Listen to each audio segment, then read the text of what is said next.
కర్నూలు జిల్లా చాగలమర్రి మండలంలో గ్రామ పంచాయతీ ఆఫీసులో 18వ వార్డు టీడీపీ పార్టీ అభ్యర్థి ఇల్లంపల్లె శంకర్ సుబ్బారావు నామినేషన్ దాఖలు చేశారు. ఈ కార్యక్రమంలో టీడీపీ పార్టీ శ్రేణులు పాల్గొన్నారు.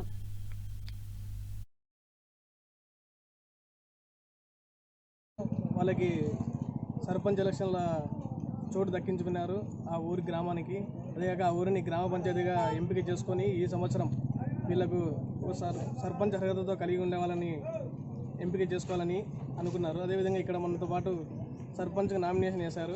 వాళ్ళు ఉన్నారు. మనం అడిగి చూస్తున్నాం. సార్ చెప్పండి సార్, మీ పేరు? శ్రీలక్ష్మి. మీరు ఇన్ని సంవత్సరాలుగా అంటే ఈ నామినేషన్ వేయకముందు మీరు చూసింటారు కదా పరిస్థితులు, మీ ఊరి పరిస్థితులు ఎలా ఉంటాయి, ఎట్లా ఉన్నాయి? మాకైతే అప్పుడు చాలా ఘోరంగా ఉండింది సార్. మాకు ఏదన్నా మాకు ప్రతి ఒక్కటి మాకు ఏమైనా కరెంటు బిల్లులు కట్టాలన్నా కానీ ప్రతి ఒక్కటి సమస్యగా ఉండింది. అయితే ఇప్పుడైతే మాకు ఈయన జగన్ వచ్చినప్పటి నుంచి మాకైతే ఎటువంటి ఇబ్బంది అయితే మాకు ఏమీ లేదు. అమ్మఒడి కానీ రైతు భరోసా కానీ ప్రతి ఒక్కటి ఆయన చేసిన ప్రతి ఒక్కటి మొత్తము ఆయన చేసిన సహకారం అంతా మాకు అంతానే ఉంది. మాకు ఎటువంటి అయితే ఇబ్బంది అయితే ఏం లేదు. కానీ అప్పుడు మాకు ఏది ఒక వీధి లైట్లు కానీ ఏమైనా సమస్య వచ్చినప్పుడు కానీ పరిష్కారం అయ్యేది కాదు. ఇప్పుడు మాకు ఏదైనా సమస్య ఉండేటప్పుడు మాత్రం అయితే తొందరగా మాకు పరిష్కారం అయిపోతుంది. మాకైతే ఈ ప్రభుత్వం మాకైతే ఇబ్బంది అయితే ఏం లేదు. గ్రామ పంచాయతీ ఆఫీస్ దగ్గర ఉన్నాము. అదేవిధంగా ఇక్కడ ఈరోజు గ్రామ పంచాయతీ ఎలక్షన్ సందర్భంగా ఈరోజు నామినేషన్ దాఖలుగా అడిగి తెలుసుకున్నాం మనము. నా పేరు ఇల్లంపల్లె శంకర్ సుబ్బారావు. ఇక్కడ మీరు ఏ పార్టీ నుంచి? తెలుగుదేశం పార్టీ నుంచి పోటీ చేస్తున్నాము 7వ వార్డుకు.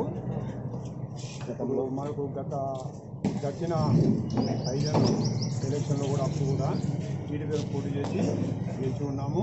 మళ్ళీ అదే వార్డుకు మళ్ళీ పోటీ చేస్తున్నాను. కాదండి, అప్పుడు చేసిన కొన్ని పనులు కాలేదు. అది నా యొక్క ముఖ్య జరగాల్సినది. ఈ కుళాయిలు కూడా కొంచెము మన యొక్క పంచాయతీ కుళాయిలో బంద్ చేయాలి. నీళ్ళని చాలా వేస్ట్ అవుతున్నాయి. నీరు అంటే చాలా ముఖ్యం ఎవరికైనా కానీ. అటువంటివి కూడా మనం అరికట్టాలని మా యొక్క ఉద్దేశము. ఈ పనులు చేస్తే మనం ప్రజల్లో కూడా మంచి పేరు సంపాదించుకుంటాము. ఎప్పటికీ కలగాలం నిలిచిపోతాం మా యొక్క అభిప్రాయం. ఒకవేళ మీరు ఎటువంటి అభివృద్ధి చేయాలి? మనం కొన్ని రోడ్లు కూడా ఆగిపోయినాయి. ఇప్పుడు మనం చేసినటువంటి ప్రారంభం చేసి కూడా ఆగిపోయినాయి. అవి కూడా అభివృద్ధి చేసి ఇంకా కొన్ని రోడ్లు కూడా లేవు. ఆ రోడ్లు కూడా వేపించి అందరికీ సౌకర్యంగా వీధి దీపాలు కానీ ఏదైనా మనకు ఇబ్బందులు ఉంటే కాలువలు కానీ అవి కూడా బాగా చేపించి కొన్ని కాలువలు చాలా ఇబ్బంది